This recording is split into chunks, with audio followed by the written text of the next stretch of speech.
followed by, we are going to further discuss disubstituted cyclohexane. In this case, we are going to generate different isomers. Let's recall totally 4 different types of isomers. First one is called constitutional isomers. Second type is called stereoisomers. Regarding the constitutional isomers, they are resulted because of the different atom connectivities. In your compounds with the same formula, if the atoms are connected differently, you are going to observe constitutional isomers.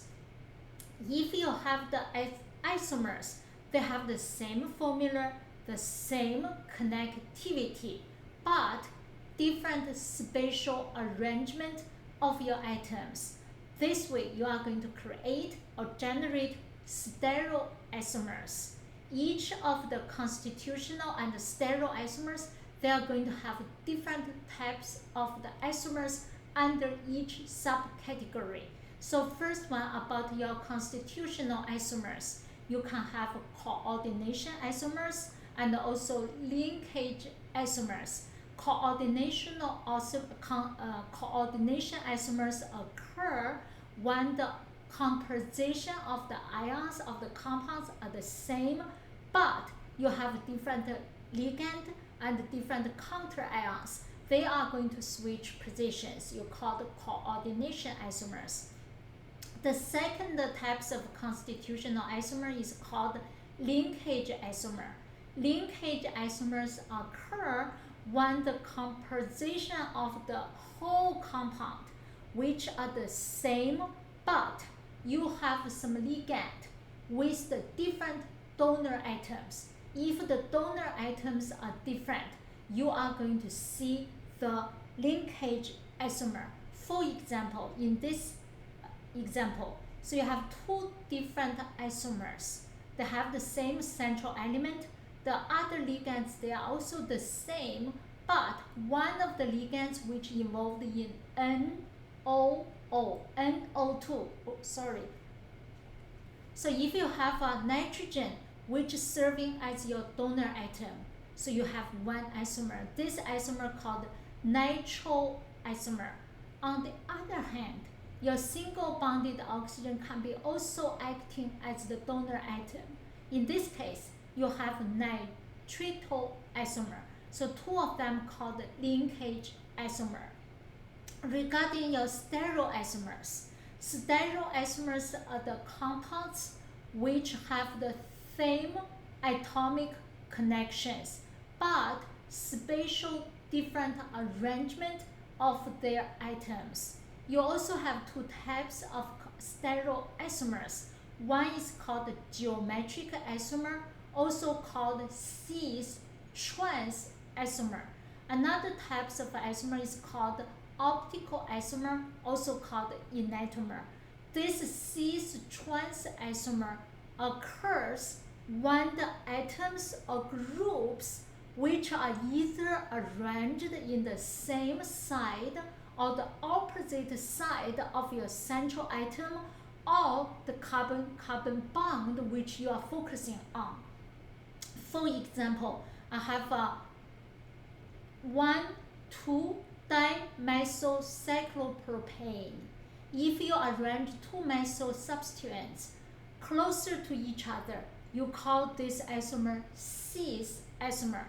On the other hand, if you arrange these 2 methyls opposite to each other around this carbon-carbon bond, carbon 1, carbon 2 single bond, this second isomer you call the trans 1,2-dimethyl isomer. The other isomer is called optical isomer. Just imagine this way, you have your 2 hands. If you put your 2 hands together, like what I'm doing for now, so look like your 2 hands over superimposed. If you rotate, let's see, rotate my right hand by 180 degrees. When you place 2 hands together, your 2 hands never can be superimposable.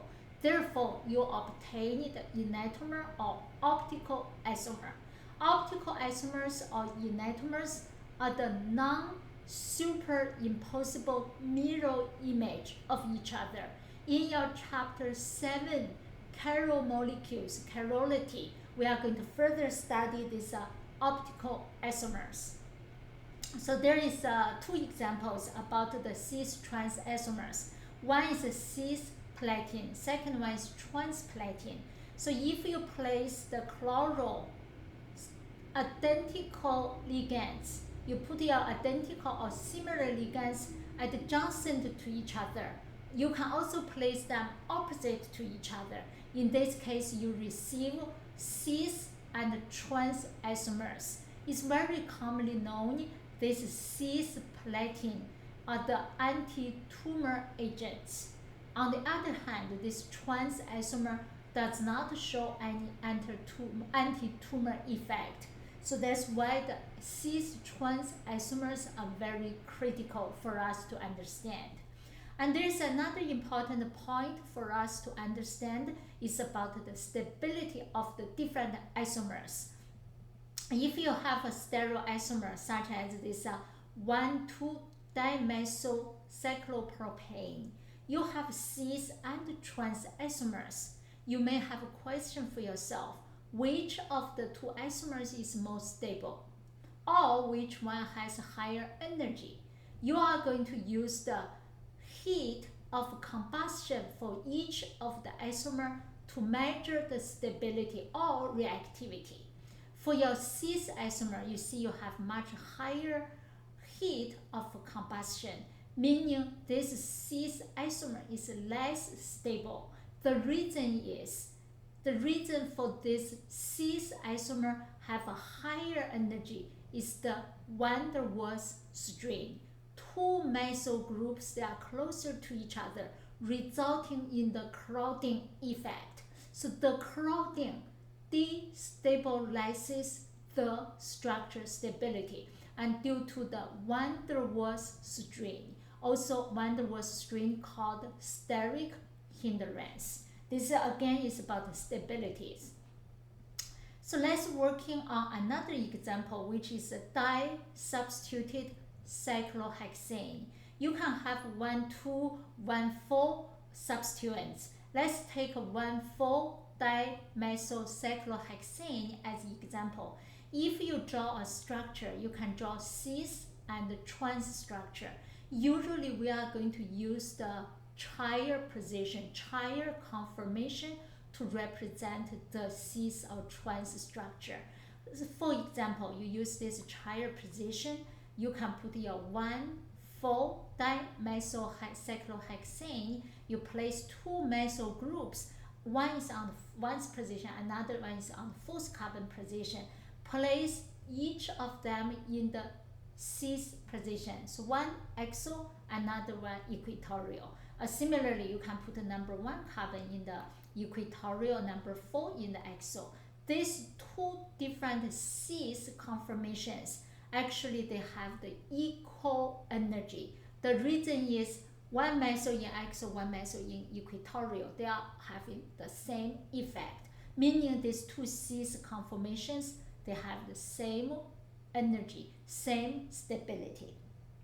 Another one which is different, if you have trans 1,4-dimethylcyclohexane, you have two possibilities. Number one, two methyls can be both on axial positions, one up, one pointed down.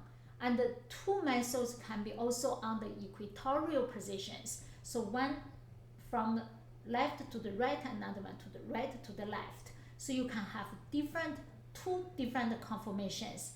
The first one on your right hand side, this Ch3 conformation, you have the axial position, axial isomer, axial substituents. In this case, the van der Waals strain will be much higher due to the crowding. The equatorial substituents will have lowered van der Waals strain. Therefore, the structure on the right hand side, this conformation with the equatorial position which gives you much stabilized structure, meaning the energy is much weaker. Also, we are going to stop for now, and then further on we are going to continue discussing some other conformations such as 1,2-dimethyl cyclohexane. Have a good day. Stay tuned.